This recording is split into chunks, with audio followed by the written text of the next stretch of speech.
ಮಾಜಿ ಸಚಿವ ಎಚ್.ಡಿ. ರೇವಣ್ಣ ಅವರಿಗೆ ಇವತ್ತು ಬೇಲ್ ಸಿಗತ್ತಾ ಅಥವಾ ಜೈಲಾಗತ್ತಾ ಏನು ಅನ್ನೋದು ಈ ಸದ್ಯದ ಕುತೂಹಲ. ಜನಪ್ರತಿನಿಧಿಗಳ ಕೋರ್ಟ್ನಲ್ಲಿ ವಿಚಾರಣೆ ನಡೀತಾ ಇದೆ. ಕೆಲವೇ ಕ್ಷಣಗಳಲ್ಲಿ ಬೇಲ್ ಅರ್ಜಿಯ ತೀರ್ಪನ್ನು ನಿರೀಕ್ಷೆ ಮಾಡಬಹುದು ಅಂತ ಅನ್ಸುತ್ತೆ. ಎಚ್.ಡಿ. ರೇವಣ್ಣ ಅವರಿಗೆ ಏನಾಗುತ್ತೆ, ಅವರು ಅಲ್ಲಿ ಜಾಮೀನು ಅರ್ಜಿಗೋಸ್ಕರ ಅಪ್ಲೈ ಮಾಡಿದ್ದಾರೆ. ಸಿಗತ್ತಾ ಸಿಗಲ್ವಾ ಏನಾಗುತ್ತೆ ಕಾದು ನೋಡಬೇಕಾಗಿದೆ. ಕೆಲವೇ ಕ್ಷಣಗಳಲ್ಲಿ ಅದರ ತೀರ್ಪು ಬರೋ ಸಾಧ್ಯತೆ ಇದೆ. ಸೊ ಏನಾಗುತ್ತೆ ಅಂತ ಬೆಳಗ್ಗೆ ವಿಚಾರಣೆ ಇತ್ತು ಕೋರ್ಟ್ನಲ್ಲಿ, ಅದನ್ನು ಮುಂದೂಡಲಾಗಿತ್ತು ಜನಪ್ರತಿನಿಧಿಗಳ ಕೋರ್ಟ್ನಲ್ಲಿ. ಈಗ ಮತ್ತೆ ಅದರ ತೀರ್ಪು ಬರುವ ಸಾಧ್ಯತೆ ಇದೆ. ಕೋರ್ಟ್ನಲ್ಲಿ ಎಚ್.ಡಿ. ರೇವಣ್ಣ ಪರ ವಕೀಲರು ವಾದ ಮಂಡನೆ ಮಾಡಿದ್ದಾರೆ. 364, 365 ಕೇಸ್ಗಳಲ್ಲಿ ನಮ್ಮ ಕಕ್ಷಿದಾರ ವಿರುದ್ಧ ನೇರವಾಗಿಲ್ಲ.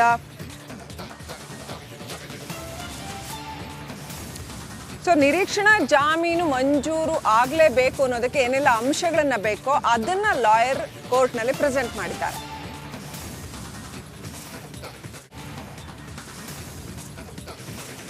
ಕೋರ್ಟ್ನಲ್ಲಿ ಎಚ್.ಡಿ. ರೇವಣ್ಣ ಅವರ ಪರವಾಗಿ ವಕೀಲರು ವಾದವನ್ನು ಮಂಡಿಸ್ತಾ ಇದ್ದಾರೆ. ಅದರಲ್ಲಿ ಬಹಳ ಕ್ಲಿಯರ್ ಆಗಿ ಮತ್ತೆ ಪಾಯಿಂಟ್ ಟು ಪಾಯಿಂಟ್ ಸೆಕ್ಷನ್ಗಳನ್ನು ಮುಂದಿಟ್ಕೊಂಡು ವಕೀಲರು ವಾದವನ್ನು ಮಂಡಿಸ್ತಾ ಇದ್ದಾರೆ. 365 ಮತ್ತು 364 ಈ ಎರಡು ಸೆಕ್ಷನ್ಗಳಲ್ಲಿ ನಮ್ಮ ಕಕ್ಷಿದಾರರು ಭಾಗಿಯಾಗಿಲ್ಲ. ಅಂದರೆ ಎಚ್.ಡಿ. ರೇವಣ್ಣ ಅವರು ಭಾಗಿಯಾಗಿಲ್ಲ. ನನ್ನ ಕಕ್ಷಿದಾರ ಈ ಎರಡು ಕೇಸ್ನಲ್ಲಿ ಬಂಧಿಸಲ್ಪಡಬೇಕಾಗಿಲ್ಲ. ಹೀಗಾಗಿ ನಿರೀಕ್ಷಣಾ ಜಾಮೀನು ಮಂಜೂರು ಮಾಡಿದರೆ ಸಂಜೆ 5:45ಕ್ಕೆ ನನ್ನ ಕಕ್ಷಿದಾರರು ವಿಚಾರಣೆಗೆ ಹಾಜರಾಗ್ತಾರೆ. ನಮ್ಮ ಕಕ್ಷಿದಾರರಿಗೆ ಕಾನೂನಿನ ರಕ್ಷಣೆ ಬೇಕು ಅಂಥೇಳಿ ಮನವಿಯನ್ನು ಮಾಡಿದ್ದಾರೆ. ರೇವಣ್ಣ ಪರ ವಕೀಲ ಡಿ ಮೂರ್ತಿ ನಾಯಕ್ರಿಂದ ವಾದವನ್ನು ಮಂಡಿಸಿದ್ದಾರೆ. ಅದರಲ್ಲಿ ನೋಡಿ, ಕೋರ್ಟ್ನಲ್ಲಿ ಎಚ್.ಡಿ. ರೇವಣ್ಣ ಅವರ ಪರವಾದ ವಕೀಲರು ಬಹಳ ಕ್ಲಿಯರ್ ಆಗಿ ಹೇಳ್ತಾರೆ. ನಡಿ ಈಗ ಶುರು ಮಾಡೋಣ.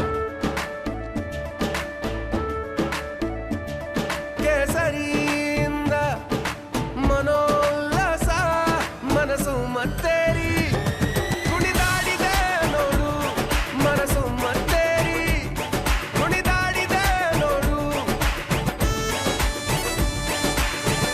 ಕ್ಷಣ ಕ್ಷಣವೂ ಆಚರಿಸಿ ಕೇಸರಿ ಹಬ್ಬ. ವಿಮಲ್ ಬಾಯಲ್ಲಿ ಹೇಳಿ ಕೇಸರಿ. ಮತ್ತೆ ನ್ಯಾಯಾಧೀಶರಿಗೆ ಮನವರಿಕೆ ಮಾಡಿಕೊಡುವ ಪ್ರಯತ್ನ ಮಾಡ್ತಾ ಇದ್ದಾರೆ. 365, 365 ಸೆಕ್ಷನ್ ಈ ಕೇಸ್ಗಳಲ್ಲಿ ನಮ್ಮ ಕಕ್ಷಿದಾರರ ವಿರುದ್ಧ ನೆರವಾಗಿಲ್ಲ. ನನ್ನ ಕಕ್ಷಿದಾರ ಈ ಎರಡು ಕೇಸ್ಗಳಲ್ಲಿ ಬಂಧಿಸಲ್ಪಡಬೇಕಾಗಿಲ್ಲ. ನಿರೀಕ್ಷಣಾ ಜಾಮೀನು ಕೊಡಬೇಕು ಅಂಥೇಳಿ ಹೇಳ್ತಾ ಇದ್ದಾರೆ ವಕೀಲರು.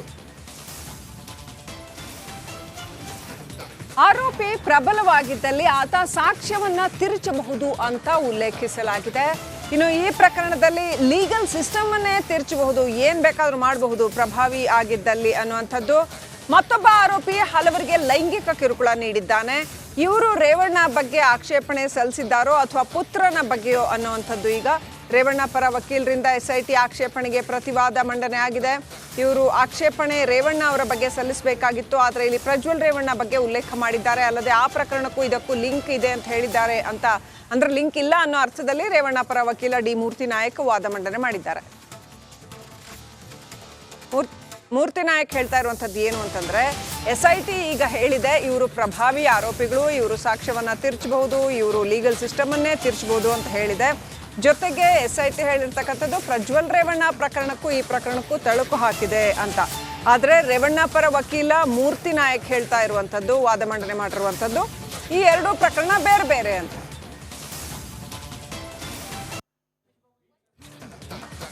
ನ್ಯಾಯಾಲಯ ಸ್ವಲ್ಪ ಪ್ರೊಟೆಕ್ಷನ್ ಕೊಟ್ಟರೆ ನಮ್ಮ ಕಕ್ಷಿದಾರರು ಎಚ್.ಡಿ. ರೇವಣ್ಣ ಅವರು ಎಸ್ಐಟಿ ತನಿಖೆಗೆ ಹಾಜರಾಗ್ತಾರೆ. ನಾನು ಕೂಡ ಅವ್ರ ಜೊತೆಗೆ ಬರ್ತೀನಿ ಅಂತೇಳಿ ಹೇಳ್ತಾ ಇದ್ದಾರೆ ರೇವಣ್ಣ ಅವರ ಪರ ವಕೀಲರು ಮುಂದುವರಿದ ಮಾತನಾಡ್ತಾರೆ. ನಮ್ಮ ಕಕ್ಷಿದಾರರು ನ್ಯಾಯಾಲಯದ ಮುಂದೆ ಬರೋದಕ್ಕೆ, ಅಂದರೆ ಎಸ್ಐಟಿ ಮುಂದೆ ಬರೋದಕ್ಕೆ ಅವರು ರೆಡಿ ಇದ್ದಾರೆ. ಆದರೆ ಅವರಿಗೆ ಹೆದರಿಕೆ ಇದೆ, ಅವರಿಗೆ ಪ್ರೊಟೆಕ್ಷನ್ ಕೊಡಬೇಕು ಅಂತೇಳಿ ಹೇಳ್ತಾ ಇದ್ದಾರೆ. ಕಕ್ಷಿದಾರನ ಜೊತೆ ನಾನು ಕೂಡ ಎಸ್ಐಟಿ ಮುಂದೆ ಹಾಜರಾಗ್ತೇನೆ. ರೇವಣ್ಣ ಪರ ವಕೀಲರು ನ್ಯಾಯಾಲಯಕ್ಕೆ ಮಾಹಿತಿಯನ್ನು ಕೊಟ್ಟಿದ್ದಾರೆ. ಅವರು ಅದರಲ್ಲಿ ಬಹಳ ಕ್ಲಿಯರ್ ಆಗಿ ಹೇಳ್ತಾ ಇದ್ದಾರೆ, 364, 365 ಕೇಸ್ಗಳಲ್ಲಿ ನಮ್ಮ ಕಕ್ಷಿದಾರರು ಭಾಗಿಯಾಗಿಲ್ಲ. ನನ್ನ ಕಕ್ಷಿದಾರ ಈ ಎರಡು ಕೇಸ್ಗಳಲ್ಲಿ ಬಂಧಿಸಲ್ಪಡಬೇಕಾಗಿಲ್ಲ. ಹೀಗಾಗಿ ನಿರೀಕ್ಷಣಾ ಜಾಮೀನು ಮಂಜೂರು ಮಾಡಬೇಕು. ಸಂಜೆ 5:45 ನನ್ನ ಕಕ್ಷಿದಾರರು ವಿಚಾರಣೆಗೆ ಹಾಜರಾಗ್ತಾರೆ. ಅವರಿಗೆ ಭದ್ರತೆ ಕೊಡಬೇಕು, ಪ್ರೊಟೆಕ್ಷನ್ ಕೊಡಬೇಕು ಅಂತೇಳಿ ವಕೀಲರು ವಾದವನ್ನು ಮಂಡಿಸ್ತಾ ಇದ್ದಾರೆ ನ್ಯಾಯಾಧೀಶರ ಮುಂದೆ. ಜನಪ್ರತಿನಿಧಿಗಳ ಕೋರ್ಟ್ನಲ್ಲಿ ರೇವಣ್ಣ ಪರ ವಕೀಲರು ವಾದ ಮಾಡಿದ ನಂತರದಲ್ಲಿ ಇದೀಗ ASP ವಾದ ಮಂಡನೆಯನ್ನು ಮಾಡಿದ್ದಾರೆ. ASP ಏನು ಹೇಳಿದ್ದಾರೆ ಅಂತಂದರೆ, ನಮ್ಮ ಮೊದಲ ಆದ್ಯತೆ ಸಂತ್ರಸ್ತೆಯ ಸೇಫ್ಟಿ, ಸಂತ್ರಸ್ತೆಯ ರಕ್ಷಣೆ, ಆಕೆಯ ಹುಡುಕಾಟ ನಡೀತಾ ಇದೆ, ಆಕೆಯ ಹುಡುಕಾಟ ಹಾಗೂ ಸುರಕ್ಷತೆ ನಮ್ಮ ಮೊದಲ ಆದ್ಯತೆ ಅನ್ನುವಂಥದ್ದನ್ನು ASP ಹೇಳಿದ್ದಾರೆ. ಯಾಕಂತಂದರೆ ಇಲ್ಲಿ ಒಬ್ಬ ಮಹಿಳೆ ಕಾಣೆಯಾಗಿರುವ ಒಂದು ಕೇಸ್ ಕೂಡ ಇದೆ, ಅದ್ರ ಜೊತೆಗೆ ಲೈಂಗಿಕ ದೌರ್ಜನ್ಯದ ಕೇಸ್ ಕೂಡ ಇದೆ. ಹಾಗಾಗಿ ASP ಈ ತಮ್ಮ ವಾದವನ್ನು ಸಂತ್ರಸ್ತೆಯ ರಕ್ಷಣೆಯ ವಿಚಾರವನ್ನು ಇಟ್ಕೊಂಡು ಆರಂಭ ಮಾಡಿದ್ರು. ಜನಪ್ರತಿನಿಧಿಗಳ ಕೋರ್ಟ್ನಲ್ಲಿ ರೇವಣ್ಣ ವಿರುದ್ಧದ ಕೇಸ್ ಏನಿದೆ ಆ ಕೇಸ್ ವಿಚಾರಣೆ ನಡೀತಾ ಇದೆ. ಅಲ್ಲಿ ರೇವಣ್ಣ ಪರವಾದ ವಕೀಲರಾಗಿರ್ತಕ್ಕಂಥ ಡಿ ಮೂರ್ತಿ ನಾಯ್ಕ ವಾದ ಮಂಡನೆ ಮಾಡಿದ್ದಾರೆ. ಹಾಗೆಯೇ ASP ಕೂಡ ವಾದ ಮಂಡನೆ, ASP ಜಗದೀಶ್ ಅವರು ವಾದ ಮಂಡನೆ ಮಾಡಿದ್ದಾರೆ. ಅವರ ಕಡೆಯ ಇದೇನು ಅನ್ನೋದನ್ನು ಹೇಳಿದ್ದಾರೆ. ಸೊ ಇದೀಗ ರೇವಣ್ಣ ಪರ ವಕೀಲರ ವಾದ ಮಂಡನೆ ಏನು ಅಂತ ಹೇಳಿದ್ರೆ, ಪ್ರಜ್ವಲ್ ರೇವಣ್ಣ ಕೇಸ್ಗೂ ಇದಕ್ಕೂ ಲಿಂಕ್ ಹಾಕಬಾರ್ದು, ಆಮೇಲೆ ತಮಗೆ ಸೂಕ್ತ ರಕ್ಷಣೆ ಕೊಟ್ಟರೆ ಕಕ್ಷಿದಾರರು ಹಾಜರಾಗ್ತಾರೆ ನ್ಯಾಯಾಲಯಕ್ಕೆ ಅನ್ನೋವಂಥದ್ದು. ಆದರೆ ಸಂತ್ರಸ್ತೆಯ ರಕ್ಷಣೆ, ಸೇಫ್ಟಿ ನಮ್ಮ ಮೊದಲ ಆದ್ಯತೆ ಅಂತ ASP ಹೇಳಿದ್ದಾರೆ. ಏನಾಗತ್ತೆ, ರೇವಣ್ಣ ಹಾಜರಾಗ್ತಾರಾ ಇಲ್ವಾ, ರೇವಣ್ಣ ಅವ್ರಿಗೆ ಬೇಲ್ ಸಿಗತ್ತಾ ಅಥವಾ ಕಸ್ಟಡಿಗೆ ಕೊಡಲಾಗತ್ತಾ ಏನು ಅನ್ನೋಂಥದ್ದು ಈ ಕ್ಷಣಕ್ಕೂ ಕೂಡ ಕುತೂಹಲಕಾರಿಯಾಗಿಯೇ ಉಳ್ಕೊಂಡಿದೆ. ಒಂದು ಕಡೆ SIT ರೇವಣ್ಣ ಹಾಗೂ ಪ್ರಜ್ವಲ್ ರೇವಣ್ಣ ಅವರಿಗೆ ಸೇರಿದ ಸ್ಥಳಗಳ ಮೇಲೆ ದಾಳಿ ನಡೆಸಿ ಮಹಜರನ್ನ ಮಾಡ್ತಾ ಇದೆ, ಸಾಕ್ಷ್ಯ ಸಂಗ್ರಹವನ್ನು ಮಾಡ್ತಾ ಇದೆ, ಪರಿಶೀಲನೆಯನ್ನು ಕೂಡ ನಡೆಸ್ತಾ ಇದೆ. ಮತ್ತೊಂದು ಕಡೆ ಜನಪ್ರತಿನಿಧಿಗಳ ಕೋರ್ಟಲ್ಲಿ ಇವತ್ತು ಕೇಸ್ ನಡೀತಾ ಇದೆ. HD ರೇವಣ್ಣ ಪರ ವಕೀಲರು ವಾದ ಮಂಡನೆ ಮಾಡಿದ್ದಾರೆ, ASP ಕೂಡ ವಾದ ಮಂಡನೆ ಮಾಡಿದ್ದಾರೆ. ಏನಾಗುತ್ತೆ, ಬೇಲ್ ಸಿಗುತ್ತಾ ಸಿಗಲ್ವಾ, ಸಿಗಬಾರ್ದು ಅನ್ನೋದಕ್ಕೆ ಯಾವೆಲ್ಲ ಕಾರಣಗಳಿದ್ದಾವೆ, ಸಿಗಬೇಕು ಅಂತ ಯಾವೆಲ್ಲ ಸೆಕ್ಷನ್ಗಳ ಅಡಿಯಲ್ಲಿ ಅವರ ರೇವಣ್ಣ ಪರ ವಕೀಲರು ವಾದ ಮಂಡನೆ ಮಾಡಿದ್ದಾರೆ, ಇದೆಲ್ಲವೂ ಕೂಡ ನಡೀತಾ ಇದೆ.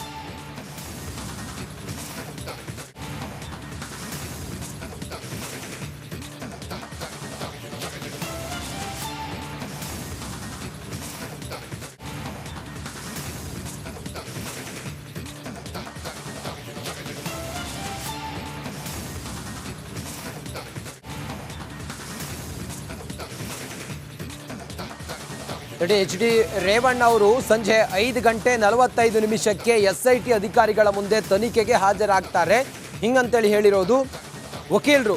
ರೇವಣ್ಣ ಅವರ ಪರವಾದ ವಕೀಲರು, ಅವರಿಗೆ ಬೆದರಿಕೆ ಇದೆ, ಆ ಕಾರಣದಿಂದ ಅವರು ಬರಲಿಲ್ಲ, ಅವರಿಗೆ ಸೂಕ್ತವಾದ ಭದ್ರತೆಯನ್ನು ಕೊಟ್ಟರೆ, ಪ್ರೊಟೆಕ್ಷನ್ ಕೊಟ್ಟರೆ ಅವರು ಹಾಜರಾಗ್ತಾರೆ ತನಿಖೆಗೆ ಅಂತೇಳಿ ಹೇಳಿದ್ದಾರೆ. ಧರ್ಮಸ್ಥಳ ನಮ್ಮ ಕ್ರೈಮ್ ಬ್ಯೂರೋ ಚೀಫ್ ಫೋನ್ ಸಂಪರ್ಕದಲ್ಲಿದ್ದಾರೆ. ಸುನಿಲ್, ಈಗ ಜನಪ್ರತಿನಿಧಿಗಳ ಕೋರ್ಟ್ನಲ್ಲಿ ಏನ್ ನಡೀತಾ ಇದೆ, ಯಾವ ರೀತಿನಲ್ಲಿ ವಾದ ಮಂಡನೆ ನಡೀತಾ ಇದೆ, ರೇವಣ್ಣ ಪರ ವಕೀಲರು ಮತ್ತು ASP ಇಬ್ಬರ ವಾದದ ಪ್ರಮುಖ ಅಂಶಗಳೇನು? Point number 1.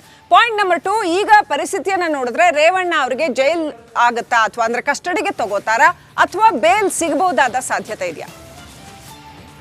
ಶ್ರೀಲಕ್ಷ್ಮಿ, ಈಗ ಮೊದಲನೇದಾಗಿ HD ರೇವಣ್ಣ ಪರ ವಕೀಲರು ತಮ್ಮ ಒಂದು ವಾದ ಮಂಡನೆಯನ್ನ ಮುಕ್ತಾಯಗೊಳಿಸಿದ್ದಾರೆ.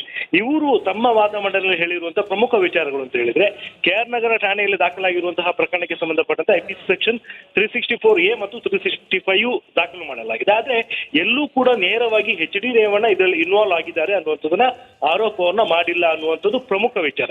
ಇವನ FIR ನಲ್ಲೂ ಕೂಡ ಎಲ್ಲೂ ಕೂಡ HD ರೇವಣ್ಣ ಅವರು ಕಿಡ್ನಾಪ್ ಮಾಡಿದ್ದಾರೆ ಅನ್ನುವಂಥದ್ದು ಮೆನ್ಷನ್ ಆಗಿಲ್ಲ.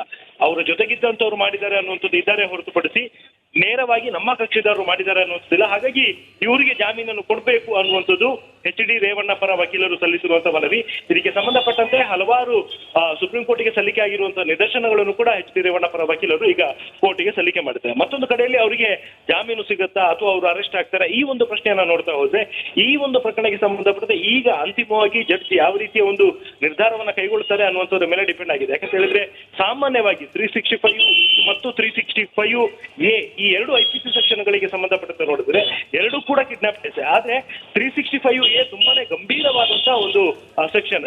ಅದು ಕೇವಲ ಒಂದು ಅಪಹರಣ ಮಾತ್ರ ಅಲ್ಲ, ಲಾಭಕ್ಕಾಗಿ ಅಥವಾ ಸುಲಿಗೆಗೋಸ್ಕರ ಮಾಡುವಂತ ಒಂದು ಅಪಹರಣ ಅನ್ನೋ ಕಾರಣಕ್ಕೋಸ್ಕರ ಇದಕ್ಕೆ ಯಾವುದೇ ಕಾರಣಕ್ಕೂ ಕೂಡ ಬೇಲ್ ಸಿಗಲ್ಲ.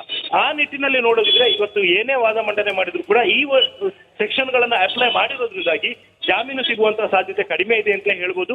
ಮಾತ್ರವಲ್ಲ, ಜಾಮೀನು ರಿಜೆಕ್ಟ್ ಆದ್ರೆ ಆ ಸಂದರ್ಭದಲ್ಲಿ HD ರೇವಣ್ಣ ಅವರು ವಿಚಾರಣೆಗೆ SIT ಮುಂದೆ ಹಾಜರಾಗುವ ಸಾಧ್ಯತೆ ಹೆಚ್ಚಿದೆ. ಒಂದು ವೇಳೆ ವಿಚಾರಣೆಗೆ ಹಾಜರಾದ್ರೆ ಆ ಸಂದರ್ಭದಲ್ಲಿ ತನಿಖೆಯ ದೃಷ್ಟಿಯಿಂದ ಅವ್ರನ್ನ ಅರೆಸ್ಟ್ ಮಾಡುವಂತ ಸಾಧ್ಯತೆಗಳು ಕೂಡ ಹೆಚ್ಚಾಗಿ ಕಂಡು ಬರ್ತಿದೆ. Srilakshmi, thank you Sunil ಡೀಟೇಲ್ಸ್ಗಾಗಿ.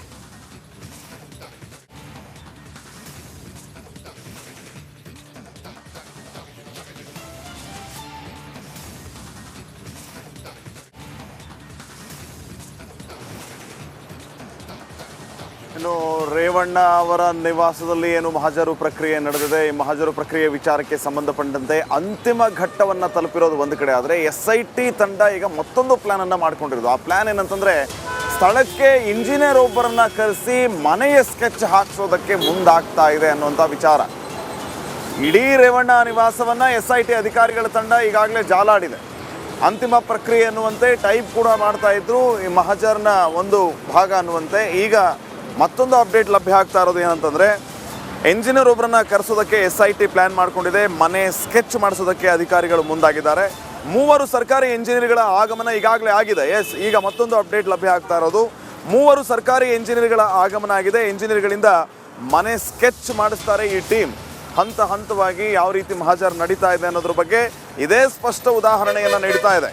3 ಸರ್ಕಾರಿ ಎಂಜಿನಿಯರ್ಗಳು ಈಗ ಮನೆಯ ಸ್ಕೆಚ್ ರೂಪಿಸೋದಕ್ಕೆ ಈಗಾಗಲೇ ಆಗಮಿಸಿದ್ದಾರೆ. SIT ತಂಡ ಈ 3 ಸರ್ಕಾರಿ ಎಂಜಿನಿಯರ್ಗಳನ್ನು ಕರೆಸಿಕೊಂಡಿದ್ದಾರೆ.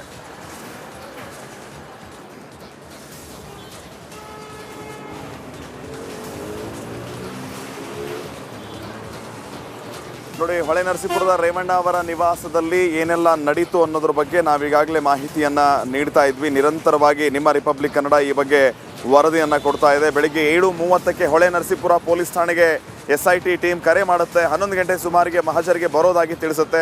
ಅದಾದ ನಂತರ ಬೆಳಿಗ್ಗೆ 8 ಗಂಟೆಗೆ SIT ಕೊಟ್ಟ ಸೂಚನೆಯಂತೆ ರೇವಣ್ಣ ಅವರ ಮನೆ ಬಳಿ ಸಬ್ ಇನ್ಸ್ಪೆಕ್ಟರ್ ಅಜಯ್ ಅವರು ಬರ್ತಾರೆ. 8:15ಗೆ ಬೆಳಿಗ್ಗೆ ಬ್ಯಾರಿಕೇಡ್ಗಳನ್ನು ತರಿಸಿ ಗೇಟ್ ಮುಂದೆ ಸುತ್ತಮುತ್ತ ಹಾಕಿ ಬಂದೋಬಸ್ತನ್ನು ಪೊಲೀಸರು ಮಾಡಿಕೊಡ್ತಾರೆ. SIT ತಂಡ ಬರುತ್ತೆ ಅನ್ನುವಂಥ ವಿಚಾರ ಗೊತ್ತಾಗ್ತಾ ಇದ್ದಂತೆ ಅದಾದ ನಂತರ ಸರಿಯಾಗಿ 9 ಗಂಟೆಗೆ ಸ್ಥಳಕ್ಕೆ DYSP ಆಗಮಿಸಿ ಸೂಕ್ತ ಬಂದೋಬಸ್ತ್ ಮಾಡಿಕೊಳ್ಳುವಂತೆ ಸೂಚನೆಯನ್ನು ಕೂಡ ಕೊಡ್ತಾರೆ. ಇದಾದ ಬಳಿಕ 9:20ಕ್ಕೆ ಬೆಳಿಗ್ಗೆ ಸ್ಥಳೀಯರ ಪೊಲೀಸ್ ಠಾಣೆಯಿಂದ ಒಂದು ಕಂಪ್ಯೂಟರ್ ಹಾಗೂ ಪ್ರಿಂಟ್ ಸಮೇತ ಪೊಲೀಸರು ಆಗಮಿಸ್ತಾರೆ. ಈ ಕ್ಷಣದವರೆಗೂ ರೇವಣ್ಣ ಅವರ ನಿವಾಸದಲ್ಲಿ ಏನೆಲ್ಲ ನಡೀತಾ ಇದೆ ಅನ್ನೋದ್ರ ಬಗ್ಗೆ ಕಂಪ್ಲೀಟ್ ಡೀಟೇಲ್ಸ್ ಅನ್ನು ಕೊಡ್ತಾ ಇದ್ದೀವಿ. ಸರ್ಕಾರಿ ಇಂಜಿನಿಯರ್ಗಳು ಸದ್ಯಕ್ಕೆ ಸ್ಥಳಕ್ಕೆ ಆಗಮಿಸಿದ್ದಾರೆ ಮನೆಯ ಸ್ಕೆಚ್ ಅನ್ನು ರೂಪಿಸೋದಕ್ಕೆ.